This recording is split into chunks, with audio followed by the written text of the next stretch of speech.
तो दोस्तों आज हम बात करने वाले हैं फ्रॉम सीज़न 1 के एपिसोड 4 की। एपिसोड 1, 2 और 3 की स्टोरी ऑलरेडी मेरे चैनल पे पोस्टेड है, आप वहां जाके इसे देख सकते हैं। तो इसी के एपिसोड 4 में कहानी कुछ पीछे की दिखाई गई है। यहाँ पे हम विक्टर को देखते हैं जो कि शायद इस टाउन में सबसे पहले आया हुआ रहता है। यहाँ पर हम विक्टर को उसी केव रूम से बाहर आते हुए देखते हैं जिसमें जेड ने एक मरे हुए आदमी को देखा था। यहाँ पर हम देखते हैं कि विक्टर अपने सामने बहुत सारे लोगों की लाशें देखता है।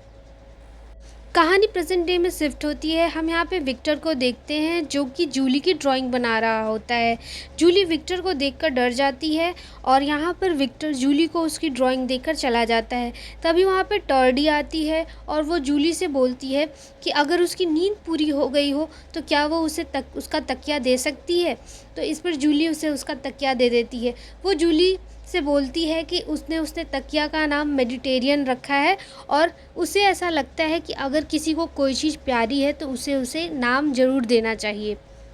यहाँ पर जूली टर्डी से बोलती है कि तुमने जैसी टी शर्ट पहनी है वैसी टी शर्ट मेरे पास भी है। इस पर टर्डी कहती है कि ओ हाँ, ये तो तुम्हारा ही टी शर्ट है। तो इस पर जूली को थोड़ा सा बुरा लगता है क्योंकि वो अपनी चीज़ें शेयर नहीं करा करती थी, लेकिन यहाँ पर कॉलोनी हाउस में लोग एक दूसरे से चीज़ें शेयर करके ही रहते हैं। इधर बॉयड टाउन में बॉक्स के मलबे को हटा रहा होता है। ये वही बॉक्स है जिसमें कल रात फ्रैंक को सज़ा दी गई रहती है। यहाँ पे हम फ्रैंक की लाश को भी देखते हैं। बॉयड बहुत ही ज़्यादा दुखी रहता है लेकिन फिर भी वो अपनी शेरिफ की ड्यूटी पूरी करता है।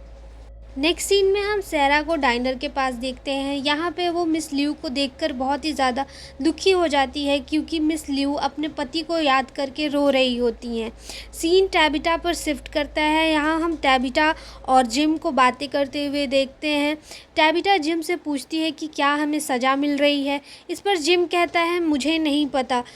इसी सीन में हमें आगे ये पता चलता है कि जिम और टैबिटा का ईथन और जूली के अलावा एक और बच्चा था जिसका नाम टॉमस था। टॉमस छोटा था तभी उसकी डेथ हो गई थी, लेकिन टैबिटा अभी भी टॉमस के डेथ से उबर नहीं पाई थी। तभी वहाँ ईथन आ जाता है और अपनी माँ से पूछता है कि आप क्यों रो रही हैं। तो टैबिटा कहती है कि वो रो नहीं रही है, उसका सर दर्द हो रहा है। जिम कहता है कि मैंने सुना है डाइनर में बहुत अच्छा खाना मिलता है, क्यों ना हम डाइनर में जाके खाना खाएं। इस पर टैबिटा कहती है कि हाँ तुम लोग जाओ और मेरे लिए भी कुछ लेकर आना। जिम कहता है तुम क्यों नहीं चलोगी। इस पर टैबिटा कहती है कि मुझे घर को अरेंज करना है, मुझे कपड़े भी अरेंज करने हैं। तो इसके बाद जिम और ईथन डाइनर की ओर जाने लगते हैं। यहाँ पर वो मिस्टर बॉयड को देखते हैं। बॉयड फ्रैंक की लाश को चर्च लेके जा रहा होता है। ईथन बॉयड से पूछता है कि आप क्या कर रहे हैं। इस पर बॉयड कहता है कि कुछ नहीं, फादर खैत्री ने चर्च से कुछ सामानें मंगवाई हैं, वही मैं उन्हें देने जा रहा हूँ। सीन फिर से डाइनर में शिफ्ट होता है और हम यहाँ पे ईथन और जिम को देखते हैं जो कि यहाँ पे नाश्ता करने के लिए आए हुए रहते हैं। यहाँ पर सैरा ईथन के पास आ जाती है और उससे पूछती है कि तुम्हें क्या खाना है। तो ईथन कहता है कि मुझे पैनकेक्स खाने हैं। सैरा बोलती है कि मुझे अपनी बॉस से पूछना होगा कि क्या अभी पैनकेक्स मिल जाएंगे, और इतना कहकर वो चली जाती है। नेक्स्ट सीन में हम फिर से बॉयड को देखते हैं जो कि फ्रैंक की लाश को चर्च में लेकर आता है। वहाँ पर वो फादर खैत्री से कहता है कि मैंने अपना काम कर दिया, अब आप इसके फ्यूनरल की तैयारी करिए। इस सीन में हमें ये पता चलता है कि बॉयड फादर खत्री से नाराज़ रहता है क्योंकि वो फ्रैंक को सज़ा नहीं देना चाहता था, लेकिन फादर खत्री चाहते थे कि फ्रैंक को सज़ा हो, क्योंकि अगर फ्रैंक को सज़ा नहीं होती तो टाउन के लोग उनके रूल्स को अच्छे से नहीं फॉलो करते। अगर टाउन्स में रूल्स सही से फॉलो नहीं होंगी तो नंबर ऑफ़ डेथ इंक्रीज़ हो सकती थी। नेक्स्ट सीन में हम जेड को देखते हैं। जेड उसी केव हाउस के ऊपर बैठा हुआ रहता है। तभी वहाँ पे केन आता है। यहाँ पर केन जेड से कहता है कि मैं तुम्हारा नाश्ता लेकर तुम्हारे रूम में गया था लेकिन तुम अपने रूम में नहीं थे। जेड कहता है कि मुझे तुम्हें कुछ दिखाना है और जेड उसे केव हाउस के अंदर लेके जाता है। जेड केन को वो जगह दिखाता है जहाँ उसने उस मरे हुए आदमी की लाश देखी थी और वो उसे बताता है कि यहाँ पे एक आदमी की लाश मैंने अभी थोड़ी देर पहले देखी जो एक बड़े से पत्थर से दबा हुआ था। इस पर केन कहता है कि ये जगह हमारे दिमाग के साथ खेलती है, इसीलिए तुम चीज़ें इमेजिन कर रहे हो, इस पर जेड कहता है कि मैंने चीज़ें इमेजिन करके इतनी बड़ी सॉफ्टवेयर कंपनी नहीं बनाई, मुझे पता है कि मैंने जो देखा है वो सच है, मैं चीज़ें इमेजिन नहीं कर रहा हूँ। इधर डाइनर में मिस लियू ईथन के लिए पैनकेक्स बना कर लाती हैं। ईथन पैनकेक्स देखकर बहुत ही ज़्यादा खुश हो जाता है और मिस लियू से थैंक यू कहता है। इस पर मिस लियू उसे बोलती हैं कि तुम एक बहुत ही अच्छे बच्चे हो, अपने पिता की बात मानना। ईथन अपने ब्रेकफास्ट को एंजॉय कर रहा होता है और उसका पिता कुछ देर के लिए वॉशरूम चला जाता है। सीन फिर से टैबिटा पर शिफ्ट होता है। यहाँ पर हम देखते हैं कि टैबिटा अपने कपड़े अनबॉक्स कर रही होती है, तभी उसे जूली का स्वेटर मिल जाता है और वो उस स्वेटर को लौटाने के लिए कॉलोनी हाउस की तरफ जाती है। इधर डाइनर में विक्टर आ जाता है और वो ईथन से बातें करने लगता है। वो ईथन को बताता है कि पैर 4 इंच चले हैं। इस पर ईथन विक्टर से पूछता है कि क्या ये एक बुरी बात है, तो वो बोलता है कि मुझे नहीं पता, लेकिन हमें उस लड़के को ढूंढना पड़ेगा। वो ईथन को एक ड्राइंग दिखाता है और पूछता है कि क्या तुमने भी इसी बच्चे को देखा है। इस पर ईथन कहता है कि हाँ, मैंने भी इसी बच्चे को देखा है। तभी वहाँ पे जिम आ जाता है और जिम विक्टर को देखकर बहुत ही ज़्यादा गुस्सा हो जाता है और वो गुस्से में विक्टर से कहता है कि तुम मेरे बच्चे से दूर रहना। इधर हम कॉलोनी हाउस में जूली को देखते हैं जो उदास बैठी रहती है। तभी वहाँ पे फातिमा आ जाती है और फातिमा उसे कहती है कि उदास होने की कोई ज़रूरत नहीं है, तुमने सही चॉइस की है, तुम्हें यहाँ कुछ दिनों के बाद अच्छा लगने लगेगा। सीन फिर से जिम और ईथन पे शिफ्ट होती है। यहाँ पे ईथन जिम से नाराज़ होता है क्योंकि विक्टर उसका दोस्त रहता है और वो विक्टर को गुस्से में भगा देता है। इधर हम जूली और फातिमा को देखते हैं जो कि एक दूसरे से बातें कर रही होती हैं। तभी वहाँ पे जूली की माँ आ जाती है। जूली की माँ उसे स्वेटर वापस लौटाने आती है और वो उससे बोलती है कि तुम हमारे साथ हमारे घर चलो, हम यहाँ पे किसी को नहीं जानते, हम एक परिवार हैं। इस पर जूली कहती है कि माँ, आप मेरे से एक परिवार होने का नाटक ना करें, क्योंकि मुझे पता है कि ये ट्रिप आप पिताजी के डिवोर्स लेने से पहले हमें एक छोटा सा तोहफा था।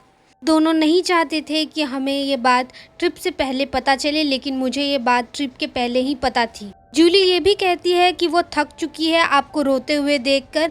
आपको बस यही लगता है कि थॉमस ही आपका एक बेटा था, मैं और ईथन तो जैसे आपके लिए एग्जिस्ट ही नहीं करते। इतना कहकर जूली गुस्से में चली जाती है।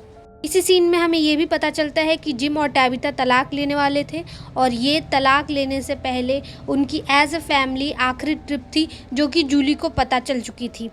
यहाँ पे हम फातिमा को देखते हैं जो जूली की माँ के पास आती है और कहती है कि लाइए ये स्वेटर, मैं जूली को दे दूँगी।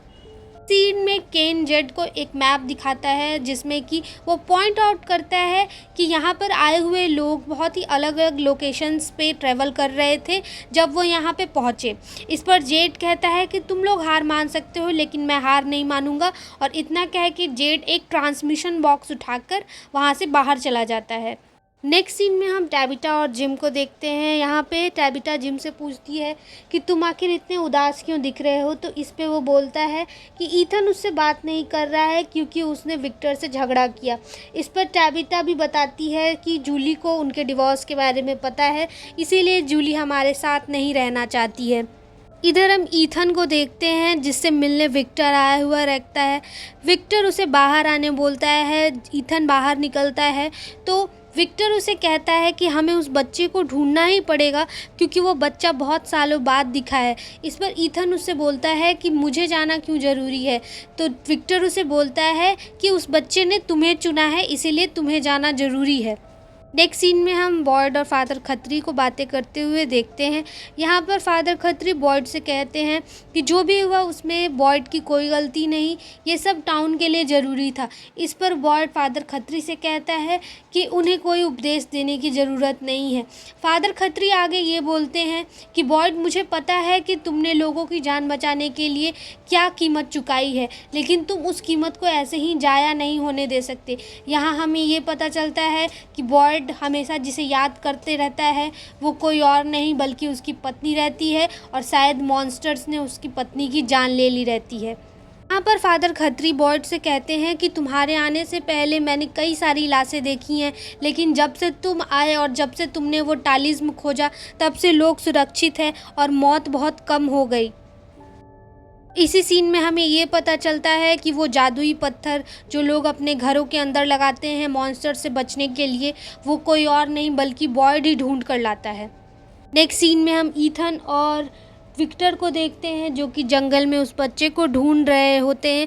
इधर टैबिटा अपने घर में आती है और ईथन को ना पाकर बहुत ही ज़्यादा घबरा जाती है और वो जिम से कहती है कि ईथन घर में नहीं है। शायद वो दोनों बाहर जाते हैं और देखते हैं कि जिम का करते हैं वॉकर और बॉयड की बातें मानते हैं और रहता है, इसीलिए वो उन लोगों को लगता है कि हो सकता है कि ईथन जंगल की ओर गया हो। वो दोनों दौड़कर जंगल की ओर जाते हैं और ईथन को ढूंढने लगते हैं। इधर विक्टर ईथन को जादुई पेड़ दिखाता है। ये विक्टर ईथन से कहता है कि मैं तुम्हें कुछ दिखाना चाहता हूँ। वो ज़मीन से एक पत्थर उठाता है, उस पे एक स्माइली की डायग्राम बनाता है और उस पेड़ के अंदर डाल देता है। इसके बाद हम देखते हैं कि वो पत्थर वापस से इनके पास ही आ जाता है। इस पर ईथन विक्टर से पूछता है कि ये आखिर कैसे हुआ। इस पर विक्टर बताता है कि ये एक जादुई पेड़ है, ये लोगों को कहीं भी पहुंचा सकता है, लेकिन इसकी कोई गारंटी नहीं है कि ये लोगों को दूर पहुंचाएगा, पास पहुंचाएगा या फिर किसी चट्टान के नीचे पहुंचाएगा। तभी वहाँ पे कुत्तों की भौंकने की आवाज़ आती है और विक्टर फिर से फ्लैशबैक पे याद करने लगता है कि जब वो छोटा था तब भी उसे वैसे ही एक कुत्ते की भौंकने की आवाज़ आती थी। यही कुत्ता जिम को भी नज़र आता है और जब वो कुत्ता जिम को नज़र आता है तभी विक्टर अपनी गन से फायर करता है और वो कुत्ता भाग जाता है। यहाँ पे जिम और टैबिटा देखते हैं कि ईथन विक्टर के साथ रहता है। जिम बहुत ही ज़्यादा नाराज़ हो जाता है। तभी विक्टर उस पर गन पॉइंट कर लेता है और कहता है कि मैं एक बुरा आदमी नहीं हूँ, प्लीज़ मुझे जाने दो। और इतना कह के विक्टर चला जाता है और वो अपने घर जाकर कुछ ढूंढने लगता है। वो अपनी पुरानी ड्राइंग्स देखने लगता है। उसे अपनी पुरानी ड्राइंग्स में उसी कुत्ते की ड्राइंग दिखती है जो उसने आज देखी थी और उसे याद आता है कि जब वो यहाँ पहले दिन आया था तभी उसने उस कुत्ते को देखा था और उस बच्चे को भी देखा था, जो कि बच्चा आज ईथन को भी नज़र आता है और आज भी उन लोगों को जंगल में दिखाई दिया था। वो बच्चा ईथन के साथ दोस्ती करना चाहता था और पहले ही वो दोस्ती एक बार विक्टर के साथ भी कर चुका था। यहाँ पे हम फिर से यंग विक्टर को देखते हैं। वो उसी झूले के पास आके खड़ा रहता है जहाँ पे उसने पहली बार उस बच्चे को देखा। सीन में हम बॉयड और जिम को देखते हैं। यहाँ पे जिम बॉयड से बोलता है कि उसे विक्टर की शिकायत करनी है। विक्टर अपने पास एक गन लेकर घूमता है और वो नहीं चाहता है कि विक्टर उसके छोटे बच्चे के आसपास घूमे। इस पर बॉयड जिम से कहता है कि विक्टर मेरी नहीं, डोना की जिम्मेदारी है, मैं डोना से बात करूँगा। इधर हम जूली और फातिमा को देखते हैं। यहाँ पर हम देखते हैं कि एलिस और फातिमा ने जूली के लिए एक बेड बनाया था। जूली ये सब देखकर बहुत ही ज़्यादा खुश हो जाती है और वो इन दोनों को थैंक यू भी बोलती है। इधर हम डाइनर में बॉयड, जिम और उसकी फैमिली को देखते हैं। यहाँ पर बॉयड जिम से पूछता है कि जूली ठीक है, तो इस पर जिम बोलता है कि हाँ शायद वो ठीक ही होगी। इस पर बॉयड कहता है कि तुम चिंता मत करो, मेरा बेटा एलिस उसकी अच्छे से देखभाल करेगा। यहाँ पे हम फिर से मिस लियू और सेरा को देखते हैं। यहाँ पर मिस लियू सेरा से बोलती हैं कि कितनी प्यारी फैमिली है। तभी हम देखते हैं कि सेरा के हाथ में कुछ अजीब से डायग्राम्स उभरने लगते हैं और वहाँ पे लिखा रहता है, उसके हाथ पे लिखा रहता है किल द बॉय। जी हाँ, वो जो मॉन्स्टर्स थे वो सेरा से कांटेक्ट कर रहे थे। वो सेरा को ऑर्डर करते हैं कि तुम्हें उस छोटे बच्चे को मारना है। वो छोटा बच्चा मतलब कि ईथन। तभी वहाँ पे सेरा को सीजर्स आ जाते हैं। सेरा बेहोश होकर गिर जाती है। नेक्स्ट सीन में हम विक्टर को देखते हैं जो कि कब्र खोद रहा होता है। तभी वहाँ पे सारे लोग इकट्ठा हो जाते हैं और डोना भी वहाँ आ जाती है। डोना विक्टर से पूछती है कि तुम ये क्या कर रहे हो। इस पर विक्टर कहता है कि मैं तैयारी कर रहा हूँ क्योंकि यहाँ पे कुछ बहुत ही बड़ा होने वाला है और कुछ बहुत ही भयंकर होने वाला है। और इसी के साथ एपिसोड 4 की स्टोरी ख़त्म हो जाती है। तो गाइज़ इस एपिसोड में हमें कुछ इम्पॉर्टेंट चीज़ें पता चली हैं। सबसे पहली चीज़ ये कि विक्टर इस टाउन में सबसे पहले आया हुआ रहता है और उसने वो सब चीज़ें देखी हुई रहती हैं जो कि शायद आज लोगों को मदद कर सकती हैं इस टाउन से बाहर निकलने में।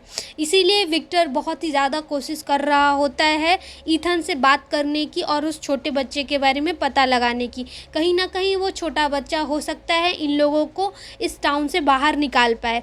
तो हम नेक्स्ट नेक्स्ट एपिसोड में देखेंगे कि आखिर विक्टर इतनी सारी कब्रें क्यों खोद रहा होता है, क्या होता है जूली के साथ और क्या होता है कॉलोनी हाउस में नेक्स्ट एपिसोड्स में।